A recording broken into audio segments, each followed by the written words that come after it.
यात्रा तो जरूर की होगी और ट्रेन में यात्रा के वक्त धक्के तो जरूर खाए होंगे और सीट्स के लिए झिकझिक और खिटखिट तो जरूर की होगी। लेकिन अब खुश हो जाइए क्योंकि आपके जो ट्रेन में यात्रा के समय ये जो परेशानियों वाले जो दिन थे अब जल्द ही उड़न छू होने वाले हैं। दोस्तों नमस्कार, मैं शुभ्रा शुक्ला और आप देख रहे हैं एंजॉय लाइव स्ट्रीम। दोस्तों ट्रेन की यात्राएं तो हम सभी ने की होगी, कभी पास की तो कभी दूर की, लेकिन एक बात जो हम सभी में कॉमन होगी, मुझे ऐसा लगता है, वो ये है कि हम सभी ने ट्रेन में यात्रा के दौरान कोई ना कोई समस्या तो जरूर फेस की होगी। जैसे एक उदाहरण मैं आपको देती हूं कि लोगों से ट्रेन में सीट्स फुल हो जाना, जिसकी वजह से हमें कभी कभी खड़े खड़े ही जाना होता है। लेकिन दोस्तों अब आप खुश हो जाइए क्योंकि इन्हीं सारी समस्याओं को ध्यान में रखते हुए भारत सरकार ने एक ऐसा फैसला लिया है जो हम सभी के लिए बेहद लाभदायक है। जी हां दोस्तों, भारत सरकार ने रेलवे विभाग में प्राइवेट सेक्टर्स के इन्वेस्टमेंट का जो मार्ग था वो साफ कर दिया है। यानी कि अब जो रेलवे स्टेशन होंगे वो सरकारी होंगे, रेल की पटरियां जो होंगी वो भी सरकारी होंगी, लेकिन रेल की पटरियों में दौड़ने वाली जो ट्रेनें होंगी वो जरूर प्राइवेट होंगी। चलिए देखते हैं ये वीडियो।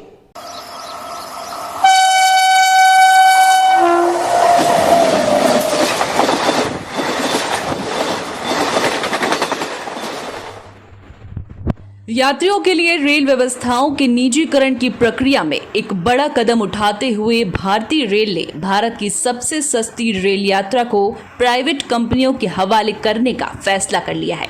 भारत की 109 रेलवे रूट पर 151 प्राइवेट ट्रेनें चलाने के लिए प्रस्ताव आमंत्रित किए गए हैं। रेलवे के नेटवर्क पर यात्री ट्रेनों को चलाने के लिए निजी निवेश के लिए ये पहला कदम है।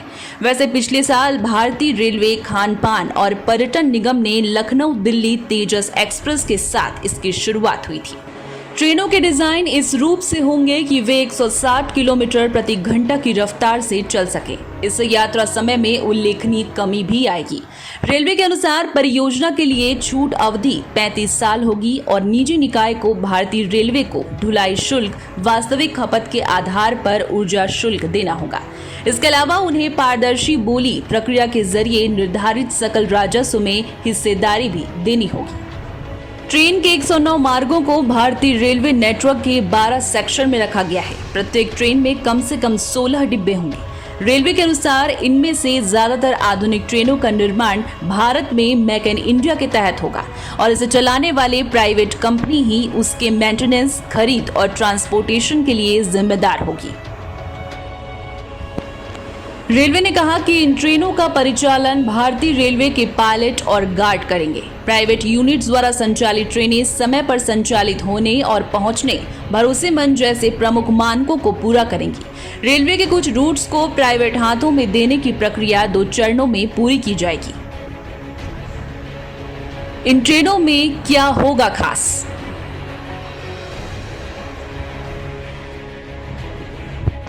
एक 109 रूटों पर 151 जोड़ी ट्रेनें चलेंगी। देश के रेल नेटवर्क को 12 क्लस्टर में बांटा गया है। इसके साथ ही प्राइवेट ट्रेनों की अधिकतम स्पीड 160 किलोमीटर प्रति घंटा रखी गई है। प्राइवेट ट्रेनें चलाने से क्या होगा फायदा? प्राइवेट ट्रेनें चलाने से सबसे बड़ा फायदा होगा कि इससे रेलवे में निवेश बढ़ेगा। दूसरा सबसे बड़ा फायदा कि 30,000 करोड़ रुपए के इन्वेस्टमेंट की संभावना जताई जा रही है। इससे यात्रियों को भी बेहतर सुविधाएं मिल सकेंगी। साथ ही भारतीय रेल में इससे नई तकनीक का विकास होगा। इससे यात्रियों को मेंटेनेंस कॉस्ट भी कम देने होंगे। साथ ही चलिए अब समझते हैं कि जो है वो ट्रेनें प्राइवेट होंगी और रेलवे स्टेशन और रेल की पटरियां सरकारी होंगी। तो ऐसे में सरकार और प्राइवेट सेक्टर्स की जो भूमिकाएं होंगी इन सब के बीच में वो क्या क्या होंगी। सबसे पहले बात करते हैं सरकार की भूमिका के विषय में।